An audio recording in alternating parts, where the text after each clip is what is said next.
What is up, hotties? Welcome back to another episode of Stay Hot. I'm Blaiden, joined as always by my two favorite co-hosts of all time, Matthew Spawnhour and Theo Ash, and it is of course brought to you by our good friends over at FanDuel. If you're doing any sort of sports betting or DFS this NFL or NBA season, make sure that's where you're getting it done. Today, we're going to be talking about Monday Night Football, the Patriots demolishing the New York Giants. We're talking about these 5 questions that you guys have given us, because it's a mailbag episode. We went to Twitter, we went to Instagram, we went to the Stay Hot group chat, PZC, and got some questions from you fellas, and we're excited to go through them today. And then we'll finish things off, of course, with the Stay Hot locks. It's going to be a good one. But before we get into it, my fellas, how you guys doing? On this beautiful Wednesday evening, there's snow on the ground, at least in Ohio. I don't know if there is in. It's impossible to walk anywhere around where I live, man. It's awesome, dude. But on the bright side, it sucks to be outside, and it is dark at 6 p.m. So, dude, it's dark at 5. What do you say? It's kind of magical if I'm being honest. No, we don't need to go over this for the 1,000th time that summer's better than winter and whatnot. That's true. I'm doing okay in spite of the conditions.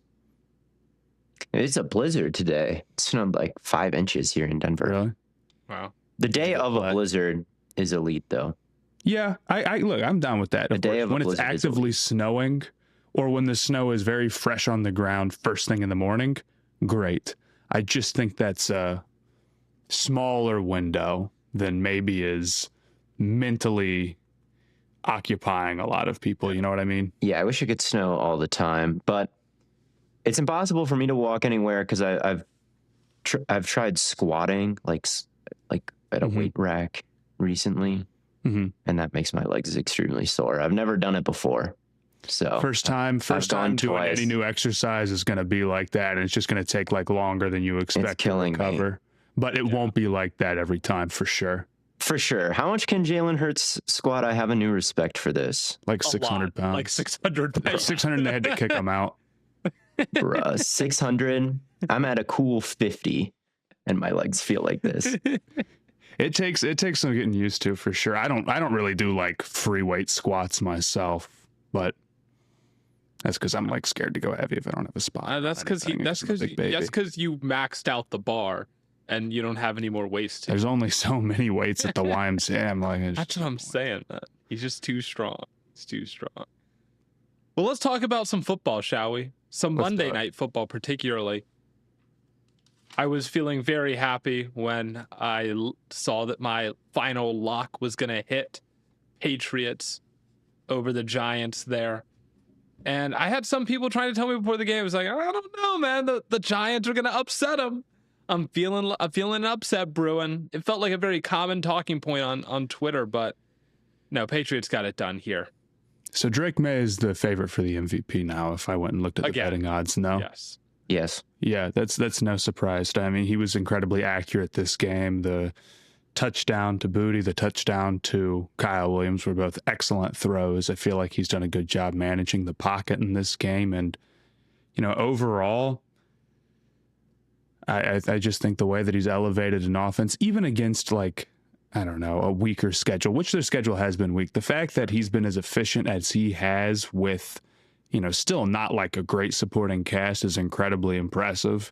And there's still like a lot of football left to be played. I think he's far from locked it up. Like if Stafford goes and throws 5 touchdowns and he has like a 2 interception game, you can see things flip on its head instantly. So don't get ahead of yourself. That's exactly what happened with Stafford. Right. Because it just happened this last weekend, I would say.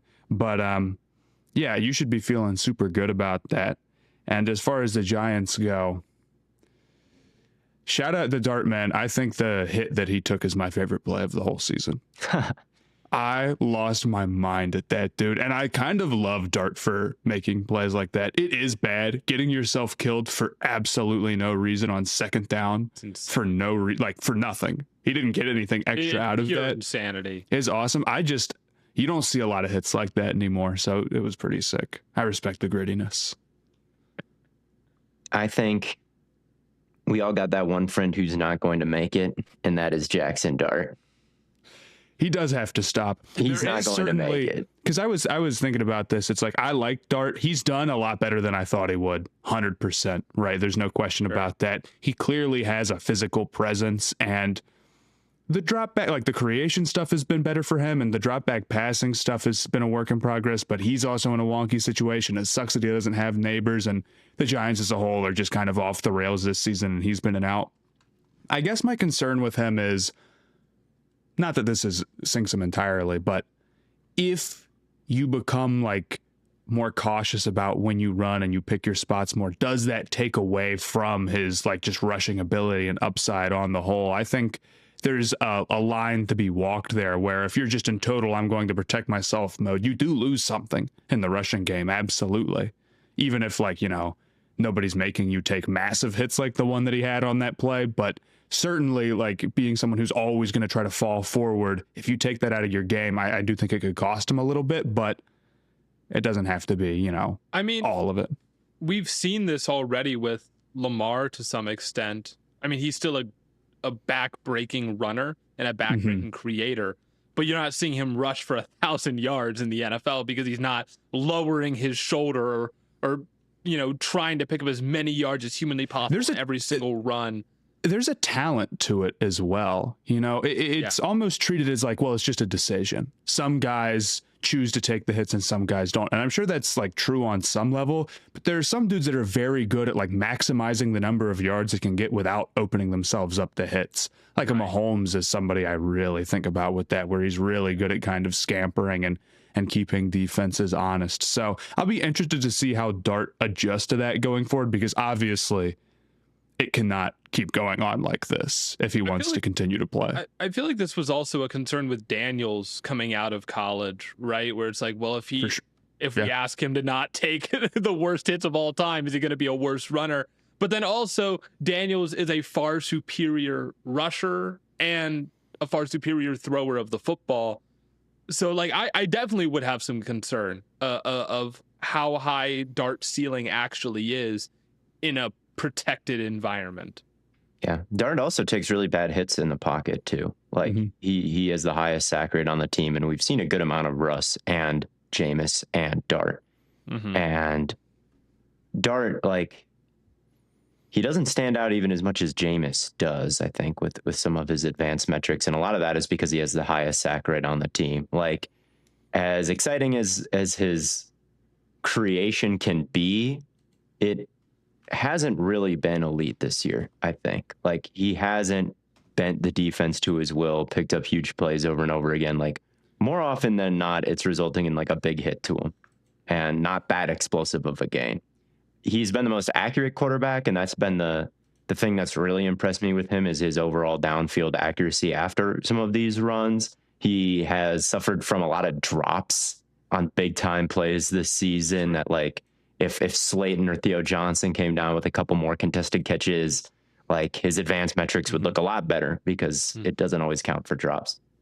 So he's impressed me with some things, but my overall thought on him is just like, he's got a fatal flaw right now. Like, I wouldn't be interested in him as a franchise quarterback, because it's just silly, the things that he's doing. Like, it just doesn't feel sustainable. It doesn't feel threatening. I feel like I'd just be licking my chops if I was a defense playing Dart. Defenses clearly are. I mean, they are more than any other quarterback I'd want to play Jackson Dart, because I'm going to get a highlight. I'm going to kill him. Like, he's going to get knocked out of the game. Like, he's non-threatening because he's such a magnet for contact, I feel like, for a defensive coordinator, even though he does have a fair amount of splash plays and has been a little bit better than I expected. Sure. I mean, there's a level of like looking at it through the lens of he's a rookie when it comes to like calling his play this year good, and looking at it through the lens of somebody who I just really wasn't high on as a first round pick whatsoever. So he's both beating expectations and he's young.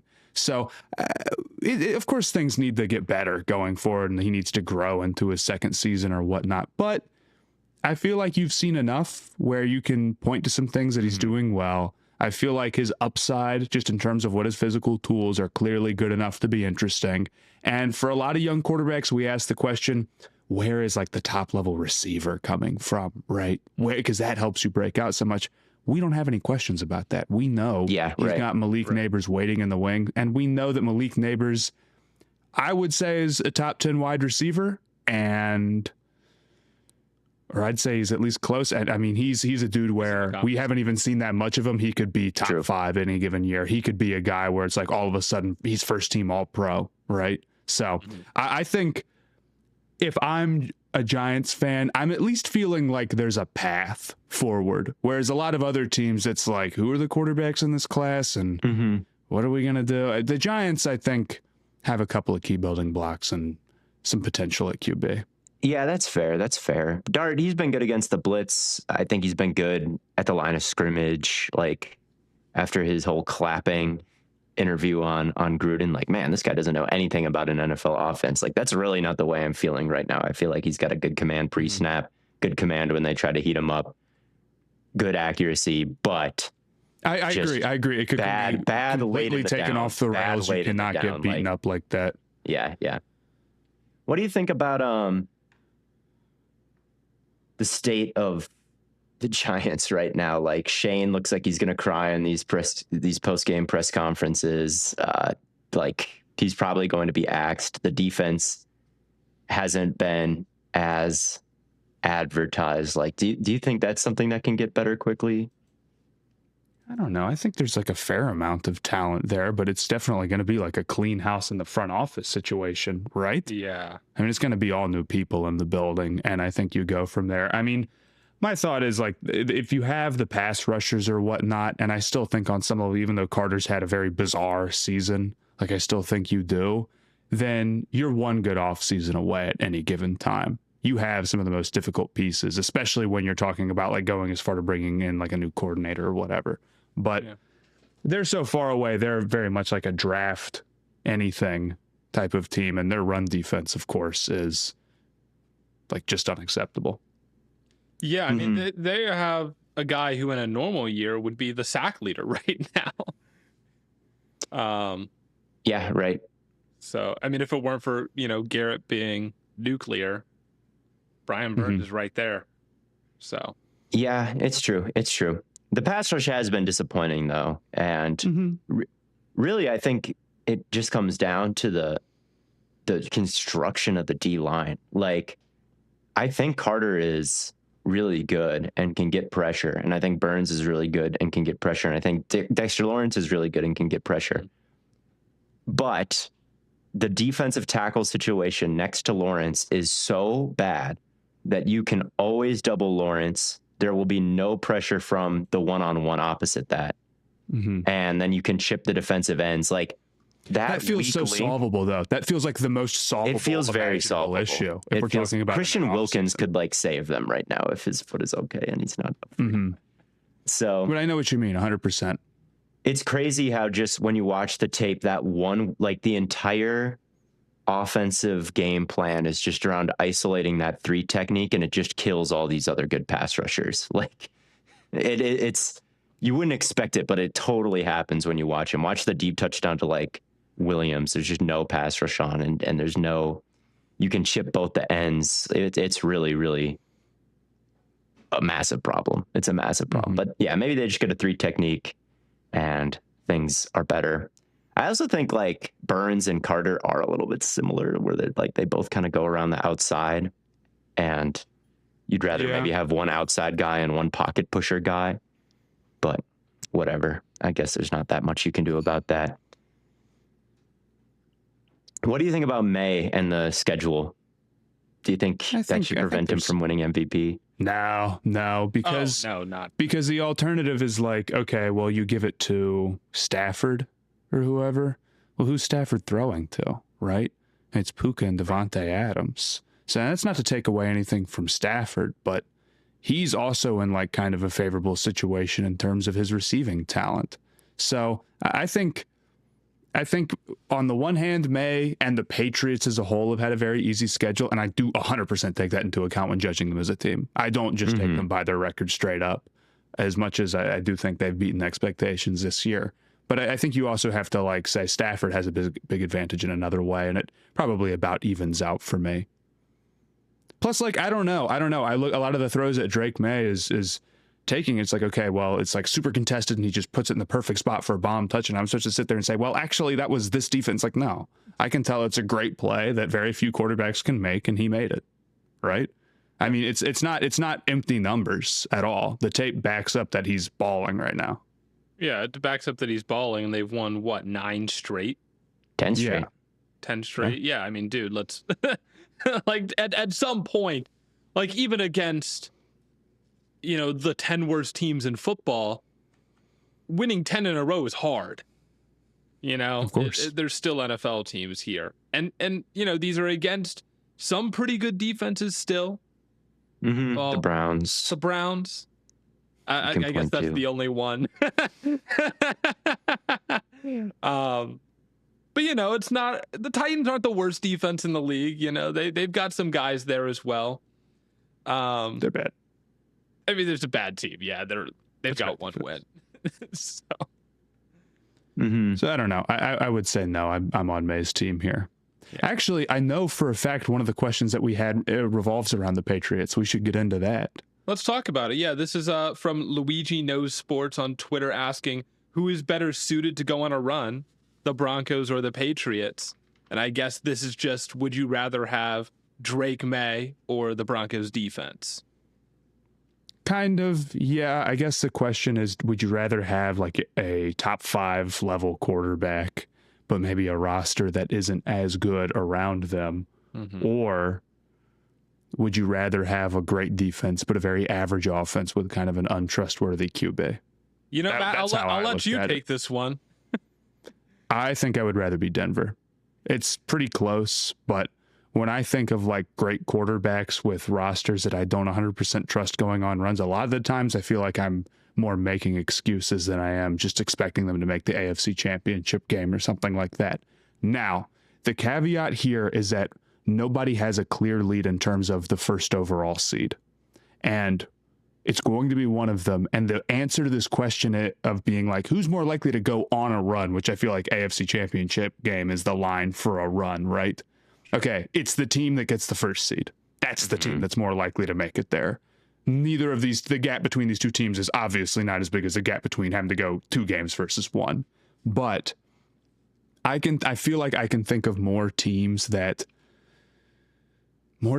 where it's like it's all defense and just a very mistake-prone offense. And even then, I like some things about Denver offensively. I think their offensive line is one of the best in all of football. So I think I lean them just a little bit, whereas with the Patriots, like the receivers have been good this year, but I still worry about them. I think the offensive line there is like super banged up and not very trustworthy whatsoever. The run game is only so. I mean, like it can really struggle at times. And even defensively, I think their advanced numbers probably are boosted a little bit by a weaker schedule.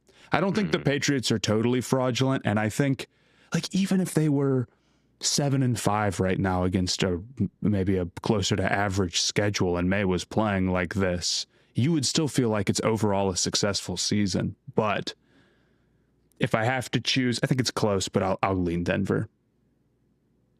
I'll lean Denver as well. I think the fact that Denver has a top 5 defense carries a lot of weight to me. Mm-hmm. It just does. Like the last couple teams in the NFC playoff, or in the NFC side of the Super Bowl, they all have top 5 defenses. Right. The Tampa Bay Brady team did. The San Francisco teams have with Bosa and Warner. The Eagles did last year, and in 2022 they set the record all time for sacks in a season. These great defenses, you know. A lot of the Chiefs teams have been not quite top 5, maybe, but they were like top 10 or very borderline top 10. I just am not sure the Patriots have that, and the Patriots are so tough to judge because of the schedule. It's like, well, you look at the numbers; they don't allow that many points per game, but like 14 to the Jets isn't that impressive. 15 to the Giants isn't that impressive. 13 to the Browns and the Titans is not that of points to impressive. The Broncos, if I'm being... Yeah. I don't know. I just think I'm with you, Matt, that the statistical profile of the Broncos seems to indicate Super Bowl caliberness more than what the what the Patriots have. The issue with predicting the playoffs this year, and I guess we talked about this before as much as anything, is like every team has a flaw so obvious, or most of them do, where you're like, if they go and lose in the first round in the wild card because of that flaw, you're going to be kicking yourself saying, I knew that. Like if Knicks puts up a stinker or something like that, or the pass game just isn't consistent for Denver and they blow a game in the wild card. Or if like the offensive line for the Pats collapses in game one, or so it's like, you knew that, and you knew that's the type of thing that costs them. But I could say that about dang near every team in the AFC. Any of the top like old contenders, the Bills, you know their rushing defense could kill them. The Ravens, like you've seen how they've played this year. You know what their pass rush is. The Chiefs, like we know the defensive talent isn't quite what it was. We've watched them blow a ton of games this year. You'll feel like, am I just not reacting to the results of the season because it's the Chiefs? And I could say that you could say it for literally every team. So it's a question you answer, and it's very scary because you feel like you could just get it like totally way off wrong. But I do favor Denver a little bit. I do favor Denver, and I just feel better about it. Like thinking about the podium players thing, right? And like who has more like really high end talent. Obviously, May is there for the Patriots, but I just don't think they can quite go band for band. Like I don't think they have an offensive lineman as good as Miners. I don't think they have defensive players as good as Benito and Surtain, and then even Zach Allen and Hufanga and John Franklin Myers and a lot of players, honestly. So. Yeah, I definitely think Denver has more talent, and Denver statistically is on top, and it's honestly just less injured as well. Like they've had the harder schedule. They have pretty similar results. Obviously, the Patriots have one more win, but because they haven't had their bye yet. But, well, and this again, the real thing is the bye is more important than anything else. So we'll see how that plays out. But yeah, what about you, Blaiden? I will say it would be cool to see Denver in the Super Bowl just so we could go talk to Coop. That would be cool. But do you remember math? Do you remember? Yes. Yo, do you remember Blaiden and Matt? Come on, Matt. What do you? I do sort of lean Denver. I pulled up a spreadsheet I made a couple years ago. Super Bowl champions from 2000 to 2023 had an average higher defensive rank than they did offensive rank, usually by 1. So like the mean average defense by points was 7, yards was 10th, turnovers was 9th, versus offense it was 8th for points, 11th for yards, and 10th, almost 11th for turnovers. So like in general, the higher defensive rank typically does pull through, but that's just for Super Bowl. That's not necessarily just for the playoffs. But like the defense win championships trope is not like totally without merit. But Drake has just been so precise. It is true that it has been true that defenses win you games in the AFC and like, or in the NFC, and just great quarterbacks win you games in the AFC. Like the NFC, I feel like you get these really complete rosters. Quarterbacks have also had great teams, though. Yeah. You know what I'm saying? Yeah. There's been a lot of great teams around the great quarterbacks. Like, if you put Mahomes on the Patriots and it's like that was the dynasty, you would be saying like the roster is just not what it used to be, right? Mm-hmm. Yeah. These teams that are winning, it's Chiefs, Rams, Bucks. I mean, those 4 teams were they all have great. both, and that's how they're winning the Super Bowl. Right, exactly. They had both, and then it goes Chiefs again, both, Patriots, both, Broncos, or not Broncos, I skipped ahead, Eagles. That's the last team where you're like, they really didn't have like the quarterback, but Nick Foles was playing well. And then Patriots, Broncos, Patriots, and then the Broncos again are the last one where you're like, I guess they didn't have the quarterback, but the rest of the team, even outside of the defense, was so good that it kind of just didn't matter. It really is crazy how easy the Patriots schedule has been. It's been very easy. It's the Broncos have the 4th easiest schedule in the league by DVOA, and their average opponent is still like 3 times harder than New England's. Like, just New England is 32 by a mile when it comes to their average opponent. It has been just and there's such there's some truth to like even the Broncos record. I don't think really quite represents how good they are either. I think they're still really good and have a lot of like super strong points, but for sure, like they've been very good in 1-score games this year. Last year they were really bad in them, so it's kind of like a rebound, right? But yeah, they probably exist somewhere in the middle. Is there a team that you like better than either of these to come out of the AFC? What about you? Yeah, you go first. You go first. Let me go first. Well, it's a good question. No, that's just kind of what I've been thinking. I've been thinking about Houston, right, with the trajectory they've been on. I've been thinking about maybe Indianapolis if they can lock in, because they already beat Denver earlier in the year. And I'm like, if they can get Jonathan Taylor really rolling in the playoffs, they could go toe-to-toe with either of these teams, I think. And they've got a little bit of juice on defense. Maybe if they get Sauce Gardner back, we're looking at a pretty dangerous unit there as well. And then, of course, there's Buffalo and Baltimore, but I really don't think you can count on either of those teams in their current standing. So I really think it's like Houston or Indianapolis are the two teams that you would have to consider. I'm still considering the Chiefs, but I like those shouts. Then we have gotten to the entire playoff field through all of our honorable mentions. I don't hate the Houston idea. I just don't really buy into their offense. I get it because their defense is so great they can do it. And Kansas City has Mahomes, and the Ravens will probably end up winning the North if they can just turn it around. And the Bills, they still have Allen. I don't believe in the Ravens to do it. No, I don't believe in the Ravens.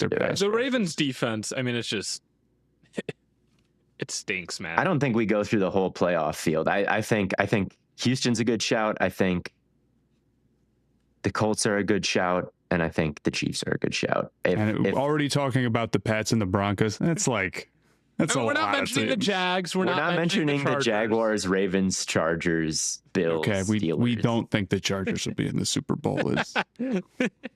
It's bold. I guess maybe the Bills are always a valid shout. Yeah. So maybe it's just the Jaguars, Ravens, and Chargers. Maybe it's just the Jaguars and Chargers because you know what? The NFC I have a pick for. The NFC, I think it's going to be the Rams and the Packers in the NFC Championship game. Maybe the Seahawks will be in there too, but I think it'll be like I feel like pretty decent about that top 3. I like it. We'll see about this Bears pack. AFC, I have no idea. Yeah, we'll see. Do we want to get on to the next question? Sure. Let's talk about from Coley Moly 618. Who are your top 5 running backs in the NFL right now? We've obviously given our preseason. We go through and do top 10 at every single position consensus ranking. I imagine it'll be a little bit different than that list right now. It's just tough because like Saquon is in a really bad spot, so he's all of a sudden become hard to judge. And because he's old, it's like, is he run down or is he kind of aging, or is it the number of touches and he could be okay? I'm kind of just going to judge based off of how the guys have been this year. So Saquon, I'll salute and not include on this list. I think Gibbs and Bijan are still easy includes here. Taylor is an obvious include here. Yeah. Yep. I think we had all those guys, I think, in the top 5 in our consensus ranking. And then the other 2 guys that I would consider, I wrote down Achane. Yep. And I wrote down CMC. You're missing a guy.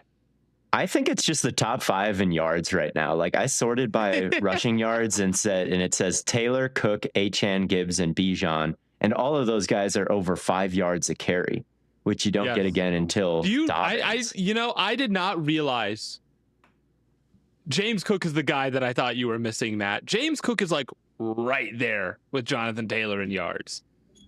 He's having a great season. He does have 4 fumbles to Taylor's 0. Sure. Well, So. I mean, if we're gonna do that, can we at least look at receiving yards too for CMC? Yeah, I feel like we Christian never give McCaffrey leads the CMC league any love. He and leads the league truly, in the 70 yards. 49ers have run their offense entirely through him. Yeah.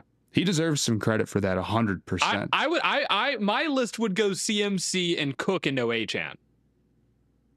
So I think Achan's better than CMC. I do think CMC's a little washed. I do think he's a little washed. He's averaging 3.6 yards a carry. I know that the offense flows through him and he's having a great year, but I mean, dude, they'll go on their opening drive and it's like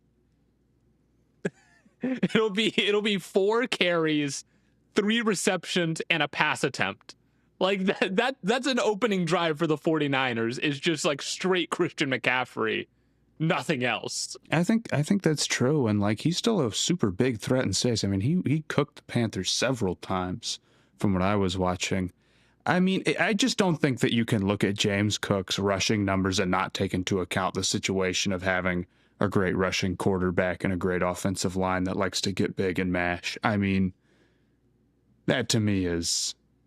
I agree with you that Cook is the weakest one here, but like McCaffrey's season long is 20 yards. Like I just don't, I don't think he's the same guy. I don't think that he is as fast. I don't think he has the same kind of range. I don't think he's the same kind of tackle breaker. I think he still has vision. He can still run routes. He still has hands, but I think Cook can do all those things too. So I don't know, maybe that's not a fair question. If James Cook was on the 49ers, do you think they'd be better or worse? I think they'd be better. I think they'd be better off if their offense was running through James Cook instead of this version of Christian McCaffrey. I think McCaffrey had tip of the cap, but he just has been too inefficient. Not enough of a home run hitter. Like negative DVOA, negative EPA per play. I mean, you put Rico Dowdle and James Cook's shoes. The Bills that might be true. Rico Dowdle's a dog. He's a demon, man. He really is the greatest player in the league besides Devon Achane. I thought about it with Dowdle, but McCaffrey is like yards over replacement is almost exactly 0. It's negative 1. We don't care. We think that stat is completely fake. I like that stat.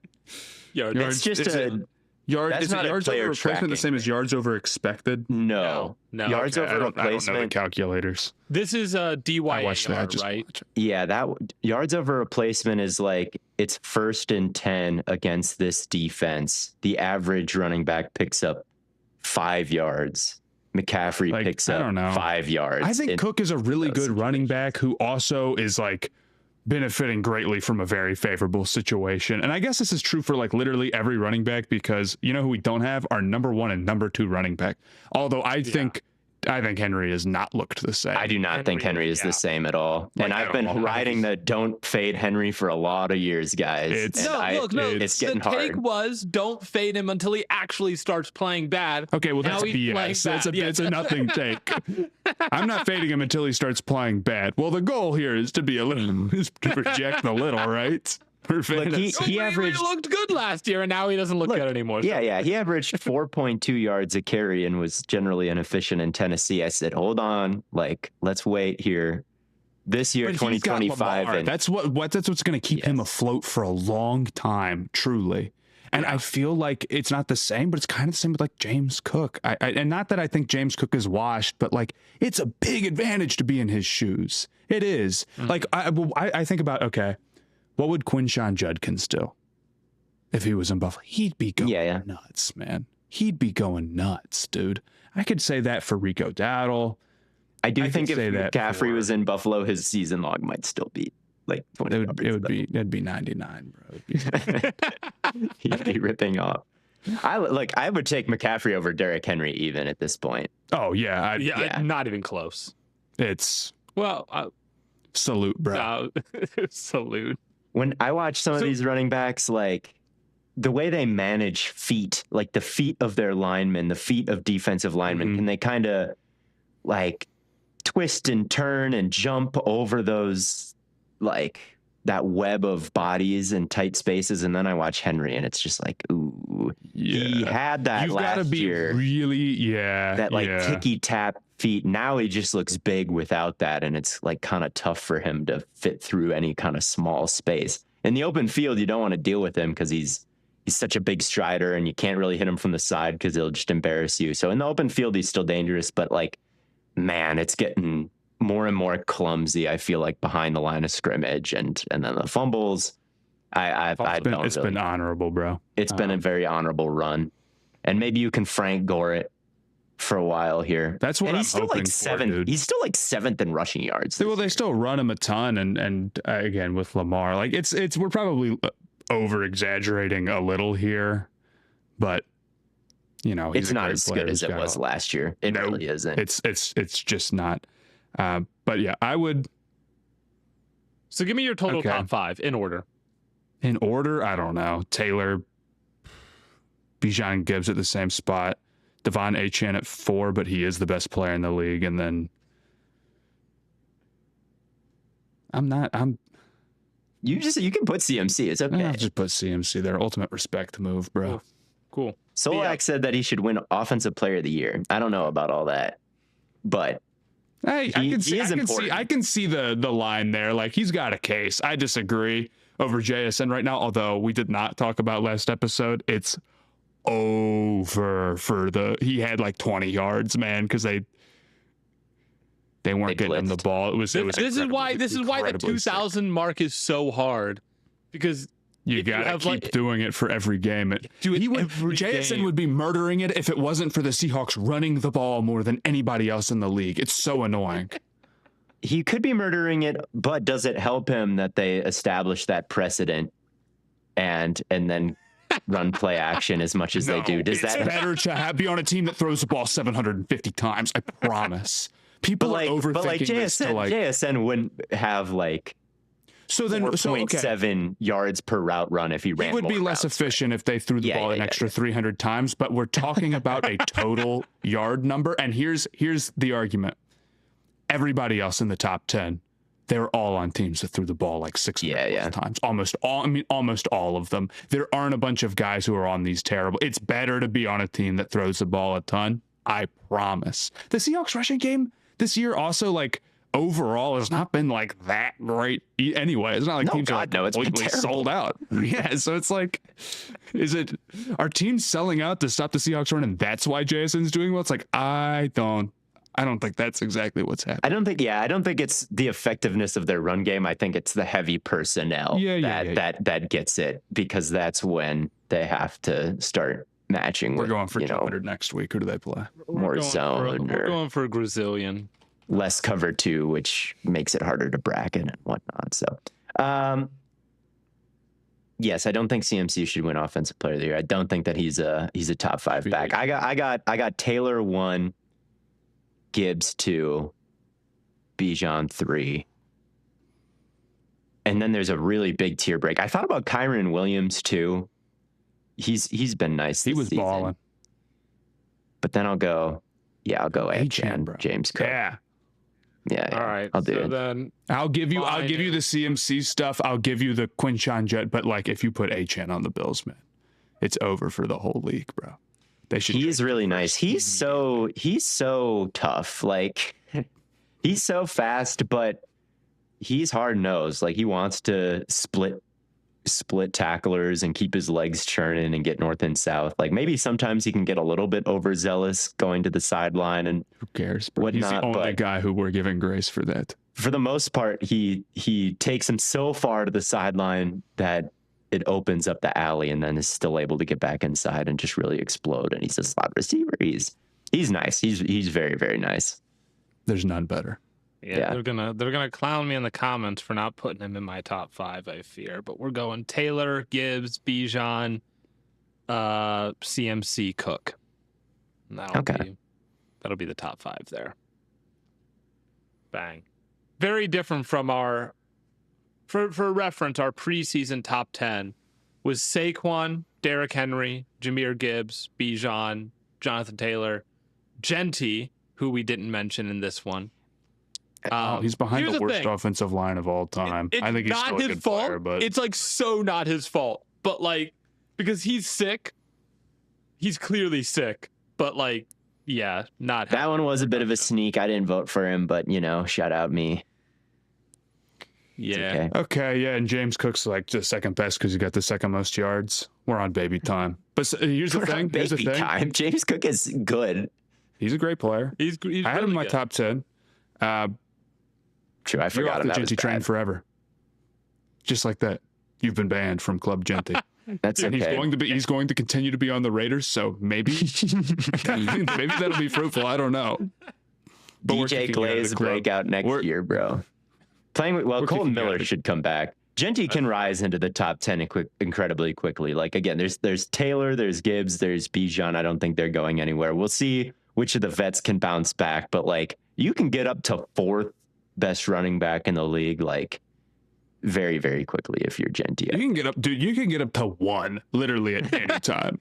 Yeah, we had Taylor at 5. So yeah, he could have a Jonathan Taylor-esque season, maybe in a better situation. I don't think that's beyond it. And then 7 was Jacobs, 8 was Bucky Irving, 9 was Joe Mixon, and 10 was James Cook. Poor Mixon. We forgot about. History will not remember, bro. He'll be a great Nerd Sesh trivia question one day. Next question, though, comes from Baffling Takes on Twitter. Best head coach for the Ravens next year. And you can't. I don't think Harbaugh's going to get fired. That's my just ultimate. I don't think. I think that they're going to end up making the playoffs. I don't know. Maybe he will. If they win a game, I don't think he's out. Is that crazy? No, it's not. Playoff game? If they win a game. I guess I don't know if they'd be favored in whatever game they make, but I kind of do think they're going to end up winning the division. If they make the playoffs, that means Lamar probably goes like what? He's 10-4 as a starter. Like you can write it off as like, oh well, Lamar just got hurt, and that's the only reason. They still have a lot of work to do. It's no guarantee they make the playoffs, so I guess I don't really know. Who did you guys have down for this? I don't think there's like a lot of names that really popped out to me as like perfect fits or whatever. Oh. I mean, Clint Kubiak is getting a lot out of the Seahawks offense with, I think, like good but not insane talent. That's somewhere that I would look. Maybe some of the Rams, like offensive guys like Shula or LaFleur. Mm-hmm. Or if something like really crazy were to happen, of course, I wouldn't mind bringing in like a Stefanski or I don't know. If Stefanski becomes available, they should hire him. I was thinking like maybe the Bucks OC. Like that I think. Yeah, maybe they don't fire him just because like what ideas do they need to be like utilizing more? If they hired Clint Kubiak, I think it would mesh really well because, you know, getting heavy, making the tight ends vertical threats, like running the ball a lot, like that all works with the players that they have. But that's also kind of what they're currently doing. Like if you got rid of Monken and put in what you really need you need a coach that doesn't like blow playoff games, and Andy Reid's not really becoming available. The issues that I have with Harbaugh are more like, I want somebody who is really aggressive on 4th down, who trusts that they have Lamar Jackson more often. Yeah. Mm-hmm. And honestly, mostly that. I mostly just want a coach that's more aggressive in those type of situations. I think it's an issue that you can run into with a lot of guys who started coaching like a long time ago. They just aren't forward thinking about that stuff. They're just playing not to lose when they get up too much, and it's killer.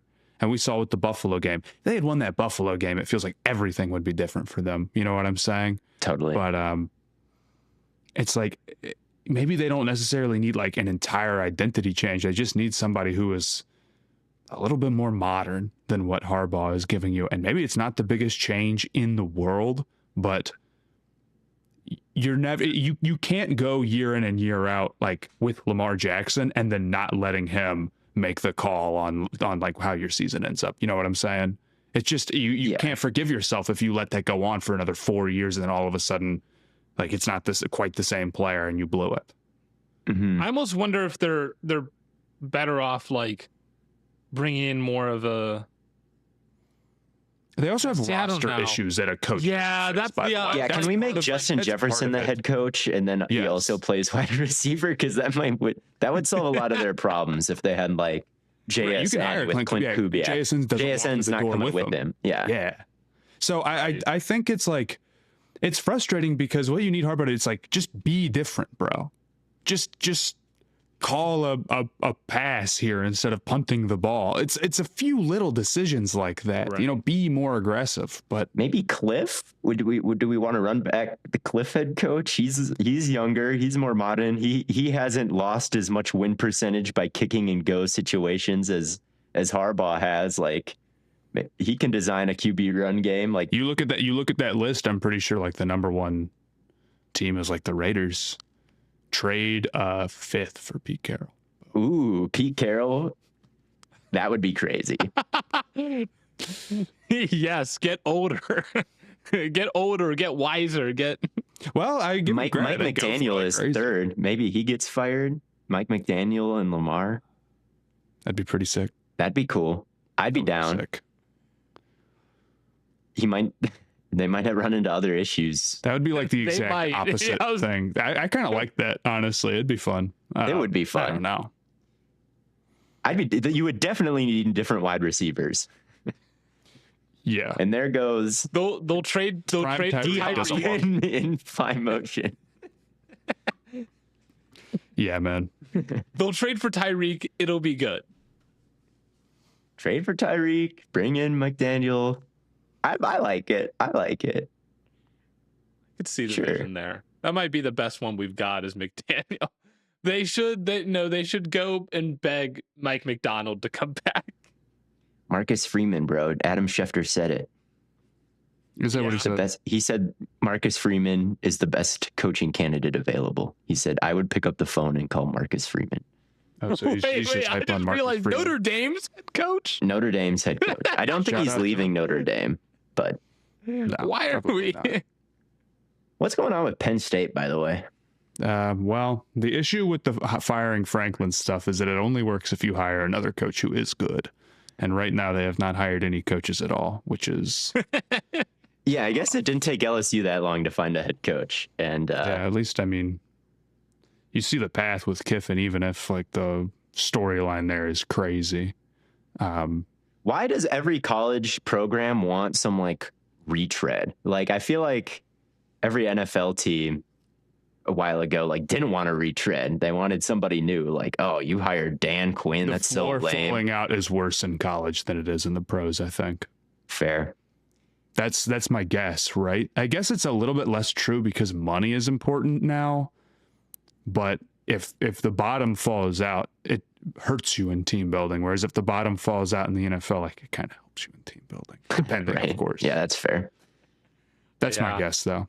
That makes sense. Well, before we move on to this next question, you know how fast NFL game days move. One big play and everything changes. That's why live betting on FanDuel is a game changer. With FanDuel, you can bet in real time while the game unfolds. Score just flipped, jump on a new spread or live money line. That wide receiver's heating up, bet the next touchdown score or total yards. Think that drive stalls in the red zone?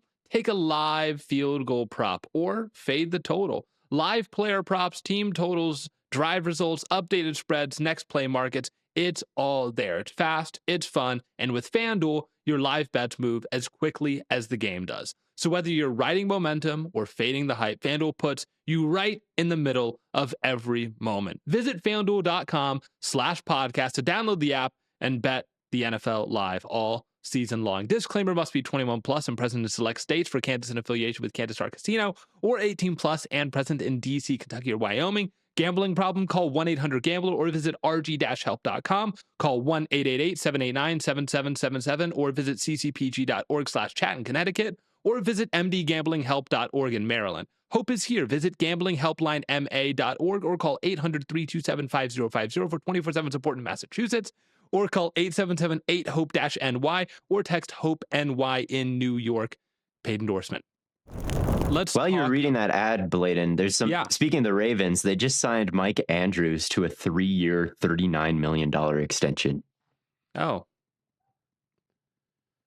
Mark Andrews, how about that? Matt, you're muted, but I'm sure you're cooking. What's the guaranteed money? I guess I would. The guaranteed money is $26 million guaranteed. Yeah, that's pretty high end money for a tight end, I guess. I don't know if It I have a is. crazy immediate reaction to that. How old is Andrews? Like This is his 30, age right? 30 season. I don't know. It seems a touch risky. But It seems a touch like they have. It seems a touch risky for a. They have Isaiah Likely, don't they? Like, Yeah. do they have to be a touch risky for a team that is like needs to build a cheaper roster around the quarterback they're paying a lot of money. You know what I'm saying?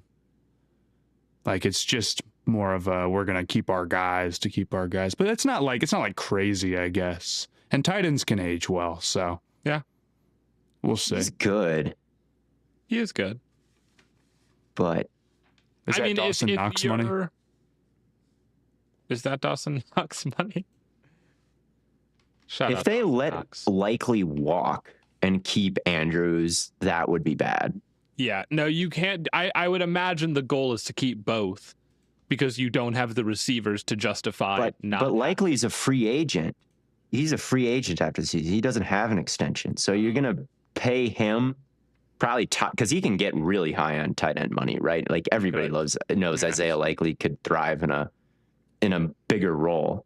So like, unless the Ravens are paying him, why wouldn't he walk and do that? Are they going to keep Andrews and lose Likely? I wouldn't like that. Oh, it's more than him. Okay. It's less than he's making this year, but the overall average contract. Shout out to Dawson Knox, bro. I don't know. Yeah. I see where you're coming from. I think he's probably a little old. Where if Isaiah Likely becomes a free agent, where outside of Baltimore would you like to see him land? Anywhere. He's good. He's good. Mm-hmm. I'd like to see him in Baltimore. I have no reason to say that he shouldn't just be in Baltimore. I'd like to see him in New England, maybe. Yeah. I'd like to see him in New England would be cool. I'd like to see him in Kansas City. Jacksonville has Strange, but I feel like he could do well in Jacksonville. Mm-hmm. I'd like to see him in, I don't know. There's a lot of places. I'd like to see him in, I guess Gadsden's good for LA, so they probably don't need him. They could build around Gadsden. The Rams don't need another tight end. I could get behind Philly. Philly? Yeah. Yeah, Philly would be cool. They could use a better blocker, and they're kind of in 12 a decent amount. Yeah, I could. He's a really useful player. Like I think he fits a lot of schemes. He can block. He's a vertical threat. Like there's really nowhere where it's like, oh well, he has to go to this kind of deal. Like I really think he can thrive anywhere. He could be next to Cade Otton in Tampa Bay. I think he could do well if Otton's the blocker and he's split out wide. I think he could do well if he's blocking all the time. Like Isaiah Likely is just a good player. Mm-hmm. He's a good player. He'd be really good in McDaniel's scheme, by the way. Like as kind of an escort motion move piece, but more he can block off of that or run a route off of that. Like you can kind of play with angles with him. He'd be really good with McDaniels if you keep him and then bring him in to be the head coach. But I digress. He digresses. Let's talk talk about Miami tight end. Well, let's talk about this question from @Kyle193939.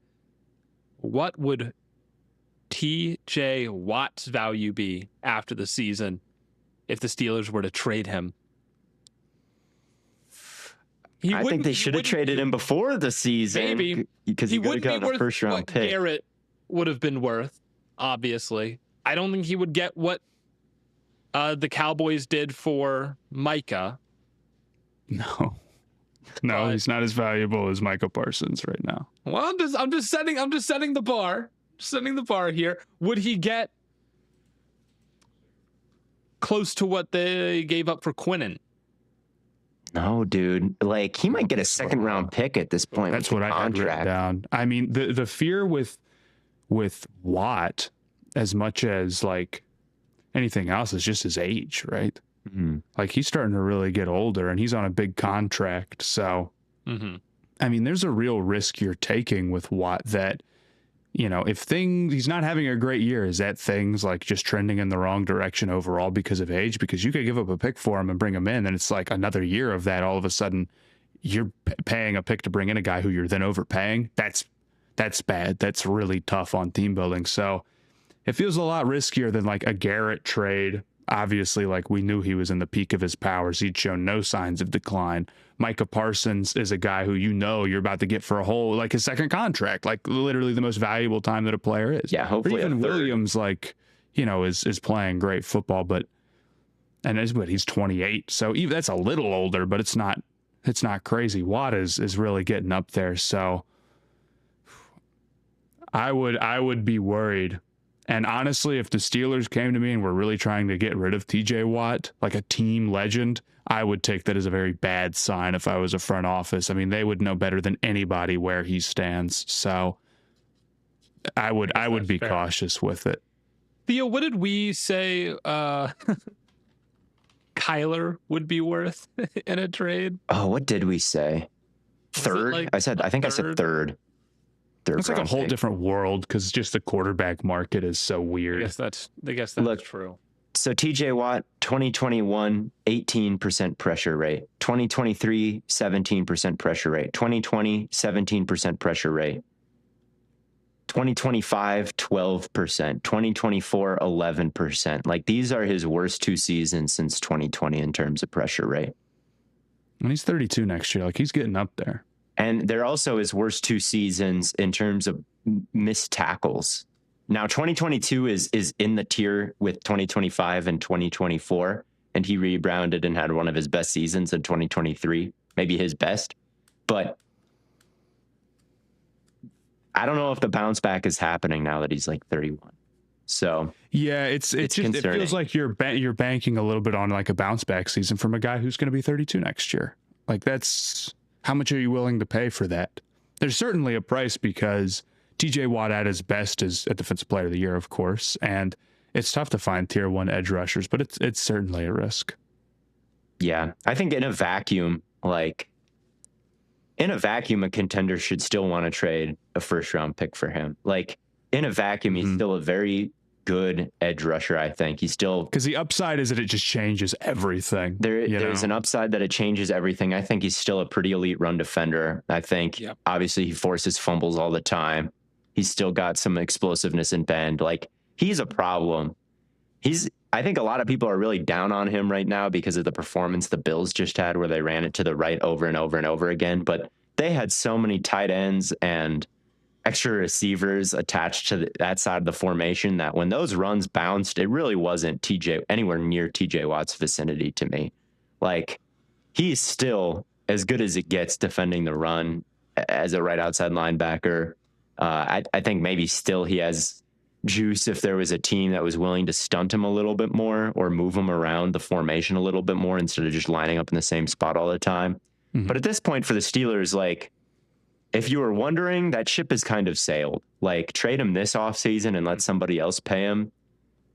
Maybe you could have gotten a first. Now he's another year older, and he's already the highest paid or the second highest paid non-quarterback in the league behind Parsons. Right. And so, again, it's like if the ship Steelers kind of came to you and they were like, hey, we signed this guy to a massive contract and we want out.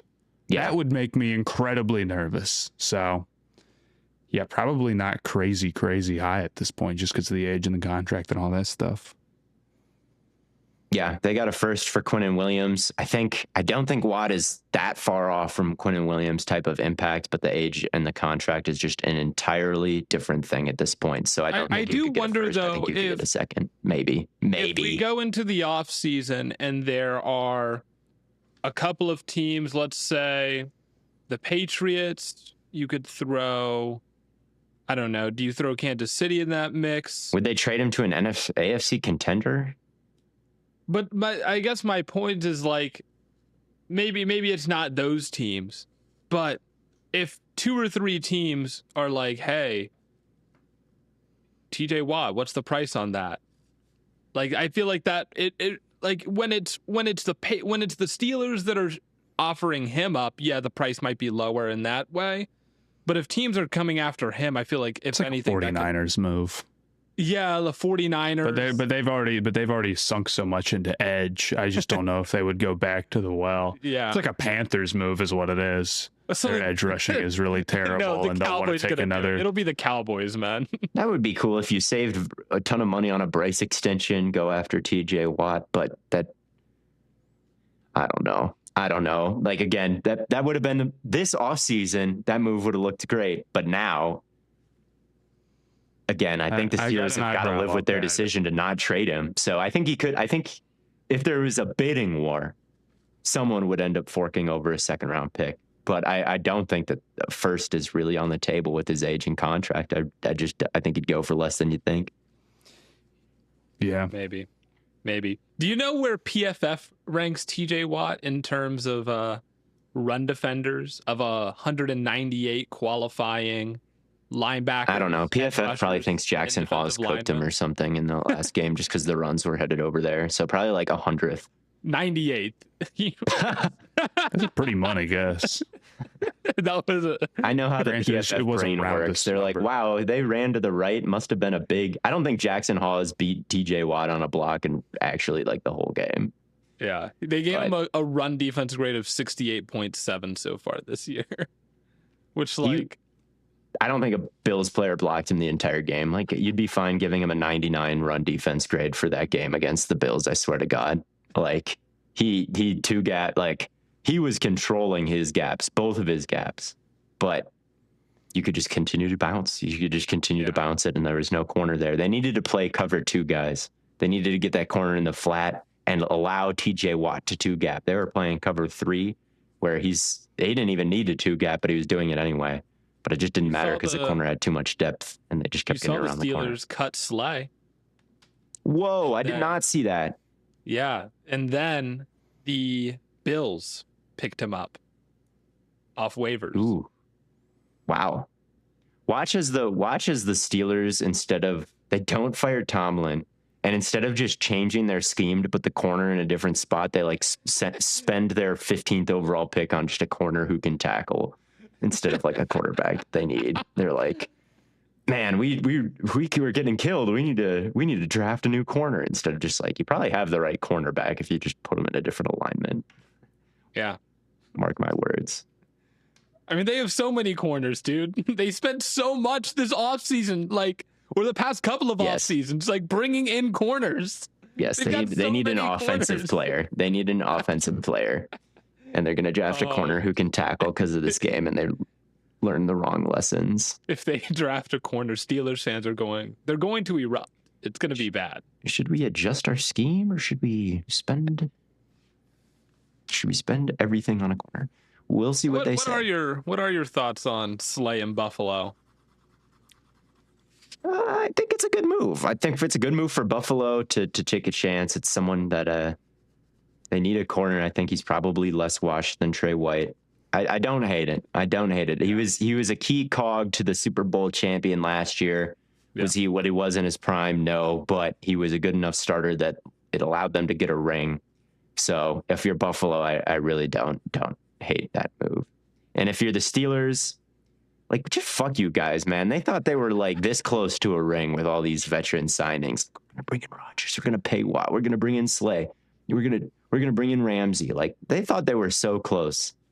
Just they have no idea. They just have no idea about it. We're gonna trade for DK. It's just stupid. Trading for DK, I think, could have worked if they kept Pickens. If you had both those guys, look what Dallas looks like, dude. Pickens and they really should have. He was never first team All-Pro in Pittsburgh. He's going to be with Dak. Sure. Because Dak's goated, yeah. But anyway. Yeah, he probably would have just crashed out with Rodgers, and they would have traded him this offseason instead. Maybe. We've got one more question here from @_Dylan G. Out of the big 3 receivers in the 2026 NFL draft, which one is your wide receiver 1 and why? Which I guess when you look at a lot of the consensus, there isn't even really a big 3. It's more of a big 4. Question. It's more but there of isn't a a set 1, 2, 3. I assume they're talking about Lemon, Tyson, and Tate. That's what I thought as well, but I think you could argue like Boston or somebody like that. Or I've seen Boston. I'm sure boards have it different. Pushed pretty high. I've seen Boston as high as wide receiver 2. Mm-hmm. Concepcion. So it's just tough for me. I really like the top 3 guys. I really like Lemon. He's an awesome player. He's so cool. Obviously, like in terms of the draft, he's probably not going to go first just because like he's a slot guy and he's smaller and all that stuff. But like, man, he's a really, really clever route runner. He's really quick. He's smaller and like, I guess the catch radius is smaller, but he is an amazing, amazing player when it comes to playing the ball. And even though he's small, he's super physical. Yes. At the catch point and after the catch. And he's one of those dudes who does a great job blending after the catch, like really hitting nasty juke moves and leaving guys in the dust while also being practical. It's a tough balance to find. So I like a lot about his game. I am wearing the Buckeye hat though.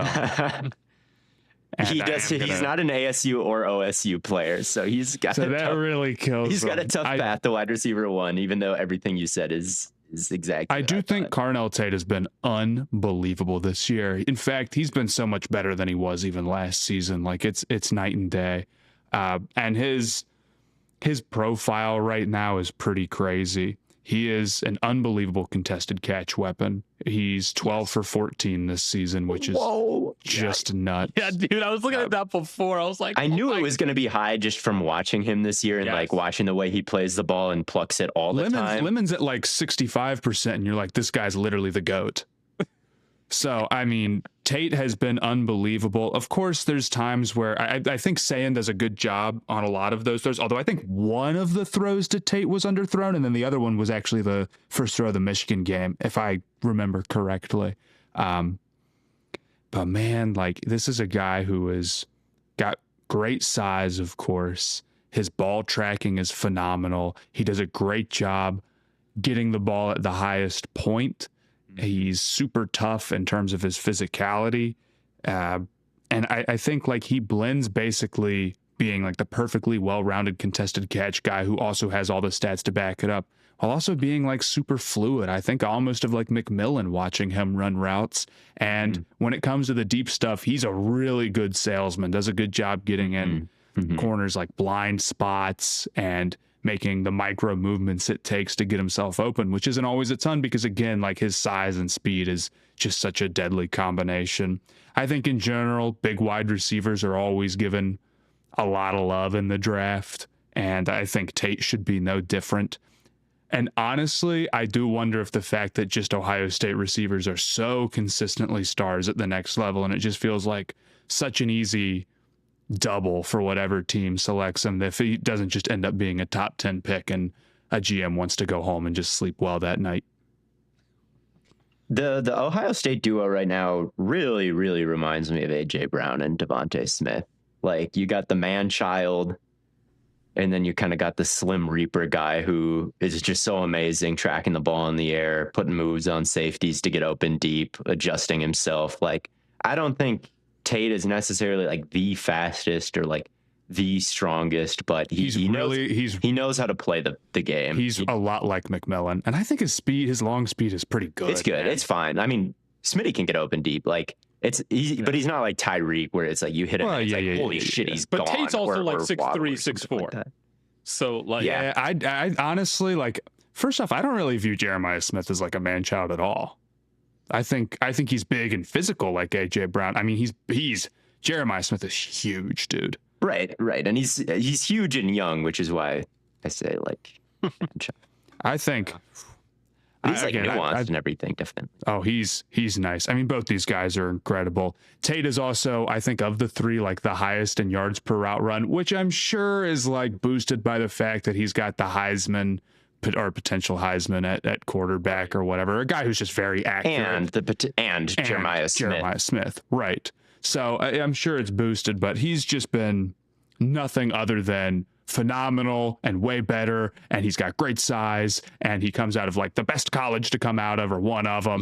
And he's been good for a long time and contributing, even though it's like hard to contribute he checks dang near every imaginable box for a wide receiver. I would take him in the top 10 is my current feeling. And there's a long time before the draft, but it would just be take so all these guys in the top 10. Like, I think I like these receivers more than a lot of the other position groups. I haven't watched like any of the film on these guys. It's just kind of what I've seen on Saturdays. And like the highlights that I've seen, and I'm like, yeah, you but like a pretty good sense of a receiver on just broadcast, not entirely, but on just highlights. Because you get to see a lot of what they can do after the catch. And if a route is short enough, you can kind of see how they operate in that short to intermediate range. And Tate's clearly got a lot of juice in there, and so does Lemon. I mean, the thing that I always look for is with these receivers that supposedly have great hands or supposedly like really strong at the catch point is like, are they actually using their hands? Because like the only guy who I actually think gets away with the like weird-esque body catching bullshit is Terry McLaurin. Yep. No one else is allowed to do that in my book. That's what Higgins did a lot last year. So like I like Tate a lot because I mean Tate's just a beast. I like Lemon. Tyson though, Tyson's the X factor. Tyson looks like awesome. a video game character, dude. He's crazy. He's crazy too. I can't hate on him. He looks like a glitch. Like some of the catches, some of the plays he makes after. I'm like, he's literally playing a video game. He's literally in college football 25 right now. I love that all three of these guys should be in the top 10 take. I don't know if that'll actually end up being what we're saying in April or whatever, but like, dude, I know I love Tate. I know I love Tyson, and I'm pretty sure that Lemon is. I mean, Brugler had his mock draft, and he had Tate going 4, and I'm not convinced he's not the third best receiver of these three. Like, and that's not even a slight to Tate, but it is really like, well, okay, as a prospect, Tate or McMillan. That maybe McMillan. I don't know. Maybe McMillan by a hair, but it's not a gimme. It's not a gimme at all. And McMillan was another dude where I don't know. It's just like he checked a lot of boxes, and a team just said, "Yeah, that's top 10 at a good position." It ended up being a slam dunk pick. I really think Tate's going to go top 10. I wouldn't be surprised if Tyson went top 10, and I think Lemon. From what I've seen, I agree, Blaiden, not fully watching all of the film yet. It's not all available, and it's early December, but like, man. And he's going up to get are so the catches he's going up to get, he's fat. I think he's the fastest of these three. He's obviously the best after the catch. I think he's just kind of the most dynamic. His zone route running for, like you said, it's crafty. Yeah, his feel is unbelievably good against zone. And he makes the same kind of hands catches and contested catches that Tate does. Like, but he's not as big. But I mean, Lemon has 1,100 yards this year. I mean, Tate has the efficiency metrics, but he's at 793. Sure, but he's only got 40 catches on the. How many targets does Tate even have? The issue, I just can't get down. The thing is, targets are kind of a good thing to have, right? When Lemon has 110 targets as the guy on the team, and Tate has I just disagree with that analysis entirely when you're taking into account the fact that Ohio State runs this uber slow offense, that Tate is getting pulled from games, and that, yeah, Tate isn't the guy on an offense that has Jeremiah Smith, who is like the number one receiver from his class and like the greatest wide receiver prospect that Ohio State has seen in this, recent window. And who is supposed to be like totally crazy. So I think it's a little unfair to compare that. It's a little unfair, but I do think that I think it's fair to say like Lemon is the guy and Tate's a number 2. Sure. I do. Would Lemon be okay? You think Lemon would be the guy next to Jeremiah Smith? That is the question. Is he better than Tate or not? I think he's got a real chance to be like. Look, I think to Matt's point, it's like good. Ohio State played a single close game all year? Like they've played Texas. That was a relatively close game, but that was also Julian Sain's first game where he was like super limited, and they like just were trying to like make sure the defense could just go out there and win the game, and they were kind of giving him easy button stuff. Right. And then the Michigan game I would say was relatively close, I guess. But even that Michigan's game. Even in the Michigan game, what happened? Ohio State is up 8, and then they go on like a humongous, or they weren't up 8, but they in the second half they take up a full fourth of the game on a single drive where they basically only ran the ball. I just cannot agree with looking at the stats for Tate. He's just in such a bad spot for it. How many additional quarters does Lemon have over Tate? I don't know how many quarters. I don't know how many quarters he has, and if you want to judge the stats, I just know that Tate is probably going to get easier assignments because he's next to Jeremiah Smith. All right, sure. That's what I know. Yeah, and I'm not totally sure if he does a ton better than Lemon. Lemon is clearly better after the catch, clearly, like breaking tackles, that kind of stuff. I think he's a little bit more dynamic. Games. Like Tate also missed a ton of time, man. I don't care about the stats. I don't give a fuck about the stats. All right, forget about the stats. Okay. I just think, look, Tate is ridiculous in contested catch situations, but Lemon is right there. So it's like, that might be, maybe you give that to Tate, sure. Maybe you give that to Tate, but it's close. You've got 20 forced missed tackles from Lemon compared to 8 for Tate. So I don't think there's any question who's better after the catch. Yeah, it's Lemon. Speed, I think I'd give to Lemon. Route running is close, but I think I'd give it to Lemon. Like I don't know. Hands, it's. Yeah, but now you're judging, well, contested catch goes to Tate, but Lemon's right there. But then when the route running, well, I guess I'd give it to Lemon, but then Tate would be right there. I don't know. They're close. They're close to each other is what I'm saying. Look, I think all three of these guys are really good. I'm not going to say that, a dude that I think is, to me, Lemon seems like a super obvious first rounder. Let's talk top half of the first. I'm not going to say a guy like that is incapable of like going, the draft is wild. I like Tate better, but also I'm a little biased, I think. Mm-hmm. Well, I have Tyson wide receiver. I have Tyson as wide receiver. We're talking about this debate between 2 or 3. I think Tyson's a ridiculous route runner too. Yeah, he's a crazy blocker. He's an unbelievable blocker. Tate's also a very good blocker for what it's worth. I haven't seen Lemon block. Maybe that can be a differentiator. Receivers are good blockers. Hard to get on the field at Ohio State if you can't block. But man, yeah, Tyson just crazy separator. Crazy blocker, really good hands, tracking the ball over his shoulder. Injuries, though, that's why he's the X factor, is this hamstring that keeps bothering him. I also think he's the worst after the catch of the 3 of them. But I just don't know if I care because, dude, he's like glitching through defenders to make catches. I do think that he's got some JSN particles. Lemon caught a pass where the defender had his hands like wrapped around his neck. I'm like, okay, dude. Lemon's play strength, especially in the air, is just insane. It's really nice. It's really nice. I think all these guys have great play strength. I think all these guys have phenomenal hands. I think they're all phenomenal route runners. I think Tyson maybe is. I don't know.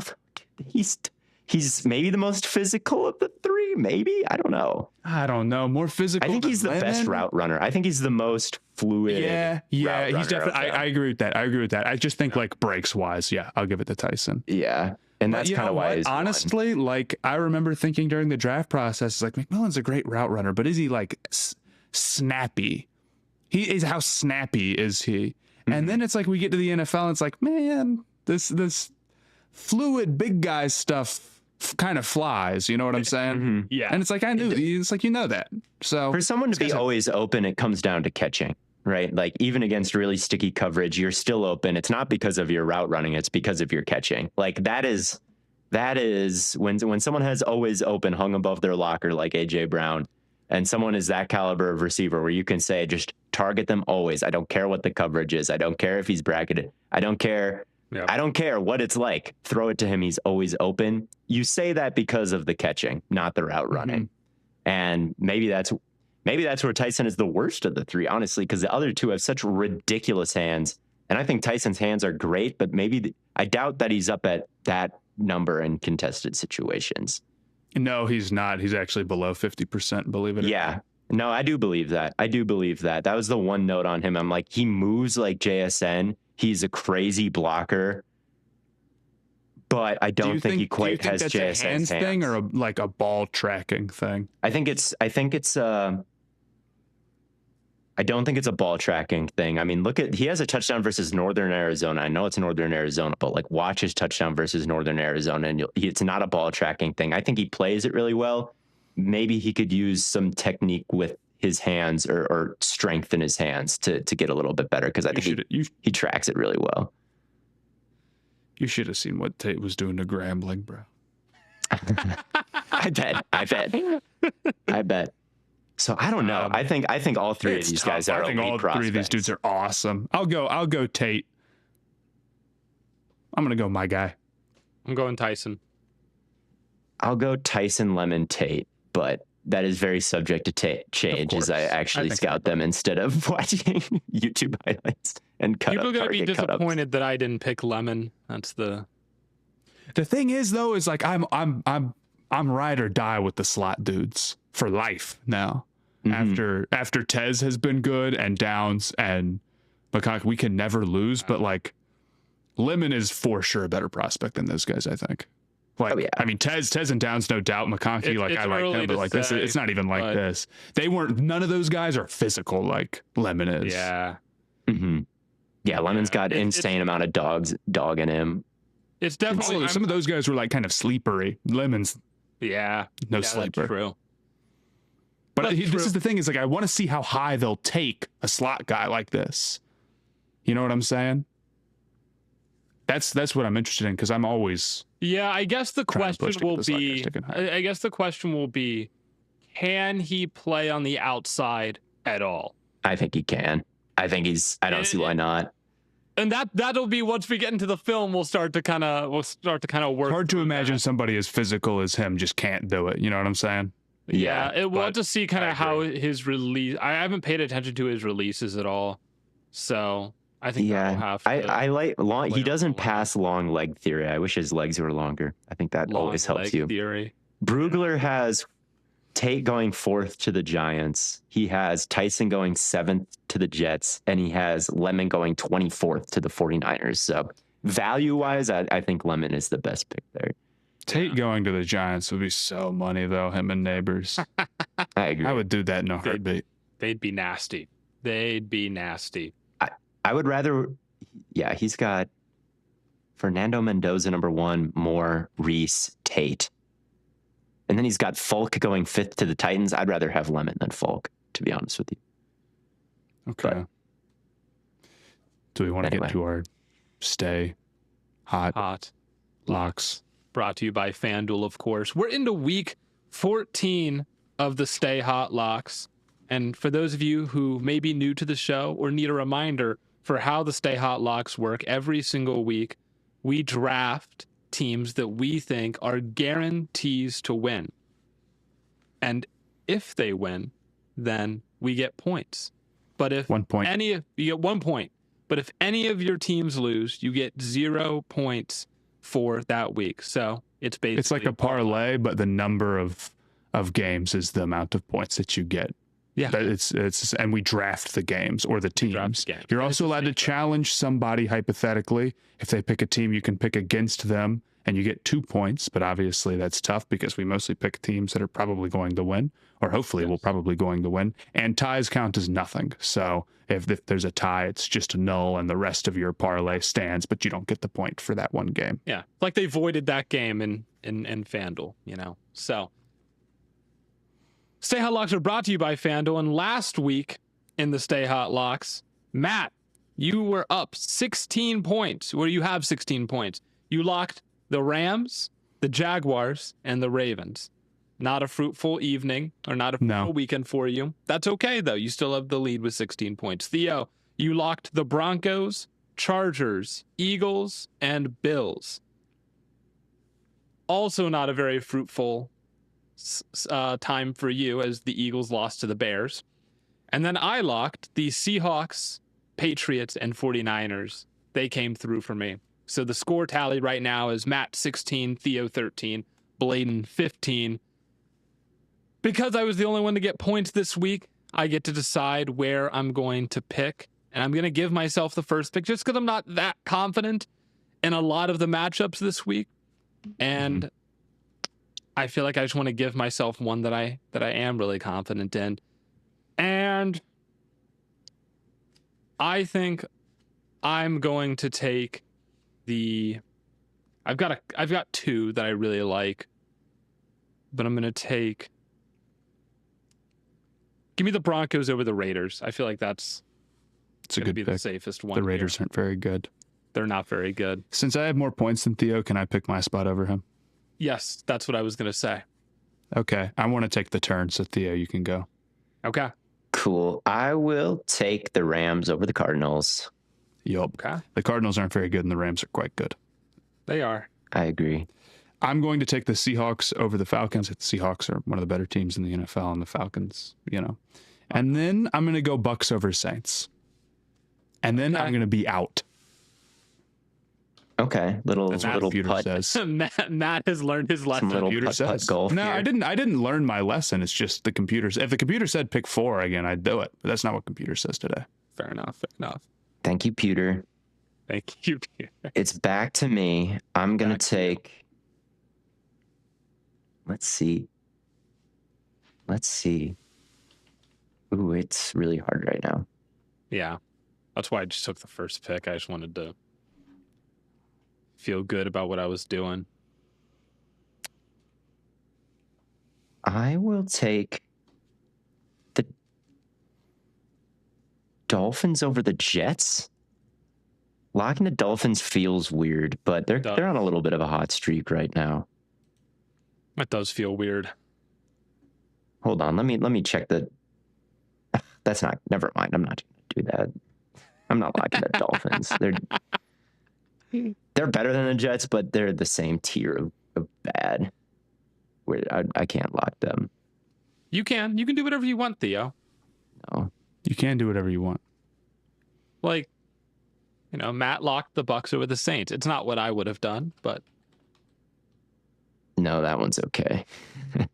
They're in different. Those two teams are in different tiers. They're in different tiers, but I don't know. I think the Saints can get a team. They can get a team or two. Here you go, Blaiden. I'm gonna fuck with you here. I'm gonna lock the Browns over the Titans. I was thinking about that one. I didn't know if you would go for it. I was wondering because those teams both sucked. So I was wondering if you would take the opportunity to challenge against your beloved Browns, but because you're kind of a Cam Ward believer. No, dude, that offensive line is horrific. Myles Garrett's gonna get. I do think that Garrett's gonna get 3 sacks in this game. Yeah, it's like he's gonna go nuclear, dude. This is why he's getting the record, because he plays like the Titans this week, and then he goes Titans, Bears, Bills, Steelers, Bengals. Like, there's too many bad offensive line, like bad sack takers this year for that not to go through for him. The Titans' rushing success rate since week 10, so kind of a small sample size, but it's not impossible to believe. They have the lowest rush success rate in the league. It's 23%. So about 1 out of every 5 rushes are like getting half the yard, like 5 yards. It's not a high bar for success rate.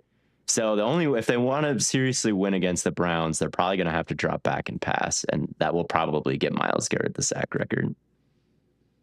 Mm-hmm. In this game, he's going to get it in this game. I think he could. How many does he need? 4? Yeah, he needs 23.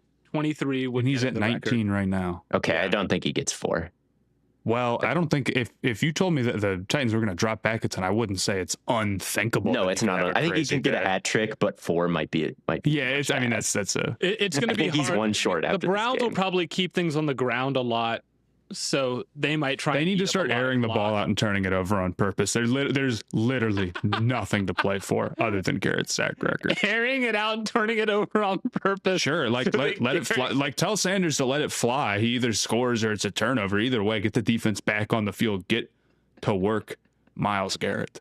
Get to work, Myles Garrett. Well, you got to give him a little bit of a rest. He's got to breathe. That's what I'm using my timeouts for. I don't care about putting the other 2 minutes at all. Timeout for you just tell Garrett, hey, whenever you're ready, just call a timeout, and you can take a break.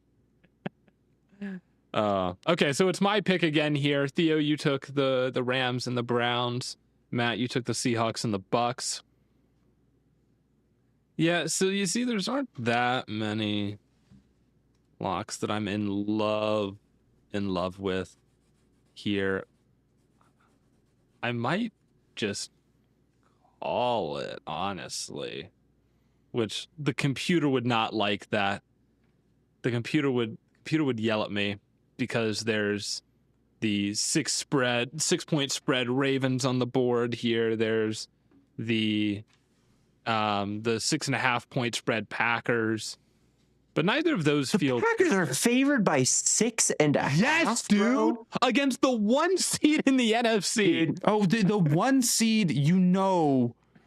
I'm just saying, dude. Like, yeah, the 1 seed doesn't matter. But 6.5 like is that. crazy. You know what else I don't like? By the way, I'm going on an aside. Yeah. The college football playoff rankings came out. No one should complain about Notre Dame over Miami.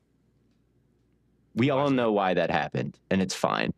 My opinion on the college football playoff is the easiest way to ensure that you have the placement or that you're in the playoffs is to win your games. And the easiest way to win your games, schedule easy opponents. Yes. This is the thing. If everybody who wants to do that logic, fine, but then you can't say just win your games, right? So that's the only thing that matters. So people shouldn't schedule tough games. Well, Texas here's what I like more than win your to games. be in. I don't care because there's already too many teams. But like, are they right that scheduling the number 1 team out of conference doesn't help your chances? Yes, come on. And I feel like everybody knew this. When did they schedule this shit though? Years out, but it was like Ohio State. Out? Like, they know Ohio State's going to be a good team. I guess, yeah. Ohio State is the most consistent college football team, bar like maybe, I don't know, as consistent as anybody. Yeah, like basically them and Bama and whoever. So I think trying to schedule, and even then, like you could schedule a Power 4 team that you're pretty sure isn't going to be right. Here's what I like more than win your games. How about don't lose your games? Because look, you lose to Ohio State, that's one thing. You lose to Florida, that's another. You lose to Miami, that's one thing. Miami loses to, I can't remember who, but it wasn't Miami and Texas A&M. Like that's Notre Dame's 2 losses. And those are like class teams. They didn't lose any easy ones. And that's why they're ahead of Miami, which did lose an easy one. And it's like, that makes sense to me. Like that makes sense to me. If you lose a close game versus a really good team versus you lose just a stinker, like even though there's you got to respect the head-to-head. I don't think you do that much because every single year by like halfway through the season, the circle of parity gets completed. And you can find a thread that the worst team in the league. That's totally different than 2 teams right next to each other who've played. I don't care if I don't know. I just don't. I think head-to-head gets overrated because it's like, oh, they played head-to-head, but like it's whatever. The sample size over the course of the season like should matter way more than the head-to-head things. Like that wasn't a playoff game, right? That wasn't a playoff game. They won head-to-head, but I don't know. It should be your body of the work for the season, and I do think that Notre Dame's is better than Miami. I think head-to-head is part of the body of work, but I do have to say you got to respect the 12-team playoffs for really ending a lot of postseason who gets in arguments. I wasn't for it, but damn it if it hasn't worked. And I'll also say a lot of people said when you go to 12 teams, will be more willing to play tough out-of-conference games because you have more room for error. Well, that's totally ended up being entirely true. That exactly was the issue, and now it's completely fixed. We've done it, guys. Although I will say this, there are still a few straggler arguments left about who is that 12th team, but if we pushed it to 16, then everybody would get in and there'd be no more arguing. I think we should really consider that, or going to 24, or going to 32, or going to 64 and removing one of the out-of-conference games. What do you guys think? I think that it's nice that Texas has to beg for a spot. But I don't care at all whether or not Texas gets in, honestly. I think I don't want them. I'm rooting for Texas to go home sad after they begged. Well, it's like I agree with both sides of it. I know that's like so lame, but like, could Texas control their own destiny? Like, yes, they lost to Florida. If they had just lost to like Ohio State and then one other big time like game, and be like, I guess that's tough or whatever. Or like OSU week 1 at OSU. It's like, yeah, I mean, clearly that's ended up being a brutal pull.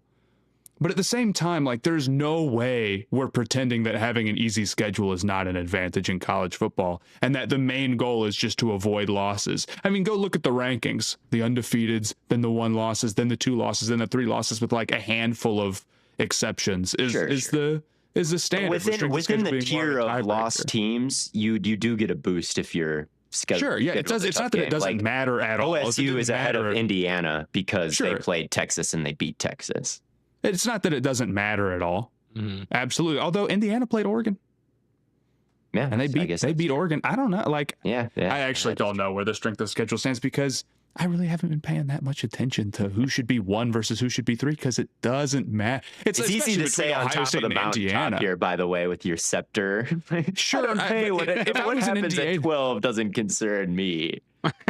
Well, it's just, and the reason why it doesn't concern me in terms of like who's going to get, I mean, I understand the argument for Texans, the argument for some of these guys. It's like, I feel bad for BYU, but there is a level of like, when it went to 12, I really said, okay, now there is nobody who can say, what are we supposed to do? In the 4 team, it was already like pretty long shot for that to happen, but I felt for Florida State. I felt for UCF. But like Texas, you did lose to Florida. You did. And here's the thing. It's not that I don't think that maybe there's an argument for them being like the 10th team or the 12th team or whatever. It's that I just don't care. And you lost to Ohio State. And you lost to Ohio State. You could have beat them. Like they could have. I just think that's like an overly, you know what I mean? Like we're never going to get into a situation where Ohio State never plays anybody. I feel like at the end of the day. Well, the ask isn't for Ohio State to never play anybody. The ask is either make it so where scheduling tough games does not lower your odds of making the playoffs because it's balanced out, like strength of schedule balances out the risk of potentially losing another game. The massively increased risk of losing another game versus if you played like Rice, who's the example, of course. Right. Or these teams should just stop scheduling tough opponents. But they should just do that. Just start doing that. Let's just do it. Okay, fine. I like this take. Stop scheduling Ohio State. Just stop. Let Ohio State play. Then schedule Rice because the whole argument on Twitter is just going to be SEC guys versus non-SEC guys, from what I can tell, and that's it. But whatever, who cares? Whatever, who cares? I agree. Anyway, we were doing the Stay Hot locks, and I think I'm just gonna call it here. I like the only one I would consider is Ravens over Steelers. I don't trust the Ravens enough, like not really. In the current form.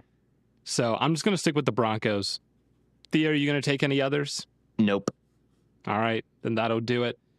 Matt, you have 16 points locking the Seahawks and the Buccaneers. Theo, you have 13 points locking the Rams and the Browns. And then I am sitting here with 15 points trying to tie up Matt this week, locking the Denver Broncos. And that'll do it for another episode of Stay Hot. Thank you all so much for tuning in. If you haven't already, make sure you go check out the Patreon. There's some NBA content there. We'll do some auxiliary NFL content there as well. Thought you might enjoy it. It's a fun time, I would say. But until next time, when we recap Week 14 of the NFL season from your favorite fellows here, talking about ball, we'll catch you on the flippity flop.